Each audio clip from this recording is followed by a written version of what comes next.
Run, gun, die, repeat. That should be the tagline for Speed Limit, a new side-scrolling shooter that constantly changes its genre as each level progresses. It's available for PC and modern consoles from tomorrow, and I thoroughly enjoyed my experience with it. It's a proper throwback to old school gaming. You will die in the hundreds, or if you're like me, the thousands, but it's strangely moreish, addictive, aggressive and fast-paced, and I had a whale of a time playing it.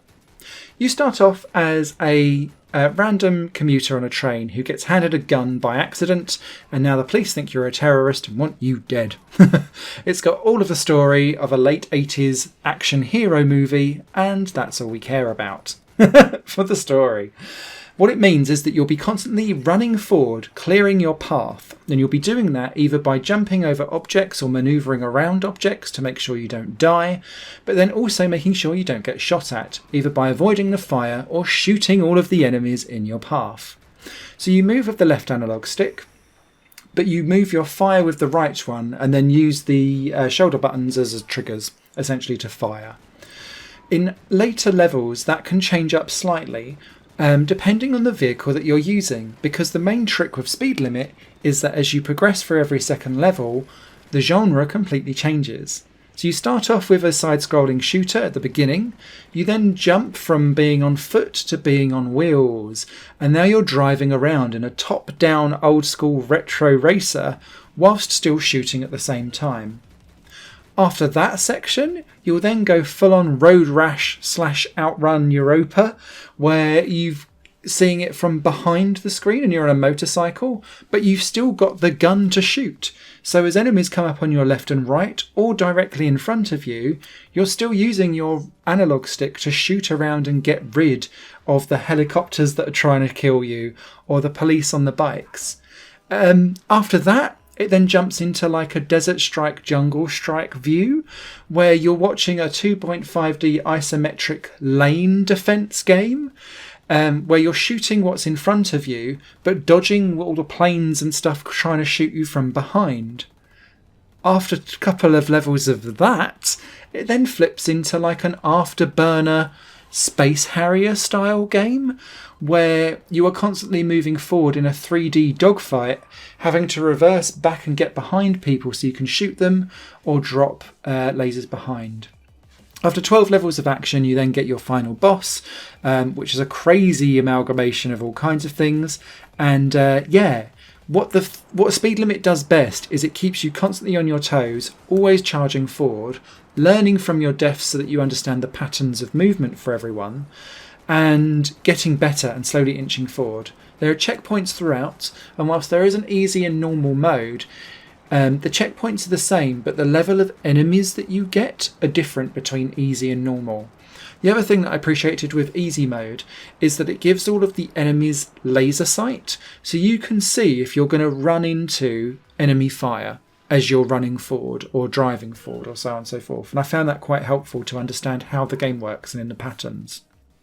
Where the game does fall down slightly for me is that it doesn't explain the full range of controls that you have per vehicle, and this took me a while to figure out why I was dying all the time, specifically on the motorcycle level.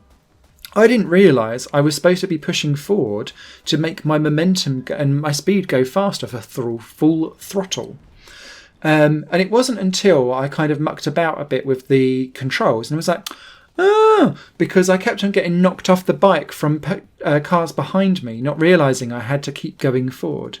But these controls apply throughout all of the different vehicles. So the helicopter you can make go faster, same with the 3D dogfighting levels. It's really quite interesting because you can kind of speed through stuff and make things difficult or harder. And actually I found it quite interesting and key to your survival to utilise that mechanic. Yet it's never talked about in the controls. So if you do play this game, remember you can. Outside of that as well, I did run into a couple of crashes on the PS4 version, right at the very end of the game as well. Now, thankfully, as you go through levels and unlock them, you can kind of restart at the level that you're coming from. But of the 4 crashes that I had, 3 were on the final boss, which was not helpful. Hopefully that gets patched in the future, but it's a minor inconvenience for what is a really fast and frantic experience. There is a speedrun trophy that I'll never get, which is to complete the game within half an hour. I'm still going 4 hours in, with thousands of deaths, slowly inching forward from checkpoint to checkpoint on normal mode. So I strongly recommend starting off on easy, learning the patterns, and don't throw yourself right in at the deep end like me, as an idiot, on medium mode. But yeah, this is a thoroughly entertaining surprise, really enjoyable, very responsive on the controls. Once you understand kind of what each vehicle does, you really get to grips with things quite quickly, and then it's about pattern recognition, understanding that you're going to get your ass handed to you quite often, but it's always fair. It's never like ridiculously over the top. I don't understand how this works. So yeah, thoroughly enjoyable. Speed Limit, out tomorrow, recommended. Higher Plane Games is part of the Higher Plane Network, a completely independent media outlet supported by people like you. The goal is to create the best possible content that cultivates a richer indie scene for games as well as music and entertainment. To find out more and to get involved, visit patreon.com/higherplane-network. Your support makes all the difference, and in return you'll gain access to bonus content and downloads. Thank you for watching.